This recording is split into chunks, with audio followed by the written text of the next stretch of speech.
Your Samsung Galaxy Buds case is not charging at all? No light? No response? Completely dead? Don't worry, this is more common than you think, and most of the time it's fixable at home. So, let's see the real process. Start with the basics. Plug your charging cable into the case and leave it for at least 10 to 15 minutes. If the battery is fully drained, it may take a little time before any light shows up. Next, try a different charger. Use another USB-C cable and adapter. A faulty cable is one of the most common reasons the case doesn't charge.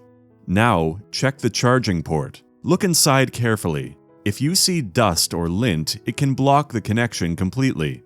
Gently clean it using a soft brush, then plug it back in and check again. Now, test a different power source. Try a laptop USB or another wall socket. Sometimes the adapter is the actual problem. Next, open the case and check the charging pins inside. If the metal pins look dirty, the case may not connect properly with the earbuds. Clean both the case pins and the earbud contact points using a dry cloth or cotton swab. This simple step fixes a lot of charging issues. Now place both earbuds back in the case. Make sure they sit properly and you feel that magnetic snap.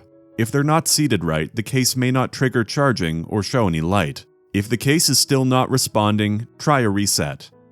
Open your Bud settings from Bluetooth. Go to Manage Connections and tap Reset Earbuds. This can fix small software glitches that affect charging detection. After that, check for a software update in the Bud settings. If an update is available, install it, because firmware bugs can sometimes cause charging issues. If you've tried everything and still see no response, then the problem is likely hardware-related inside the case. At that point, your best option is to visit a service center or consider a replacement. That's it. Thanks.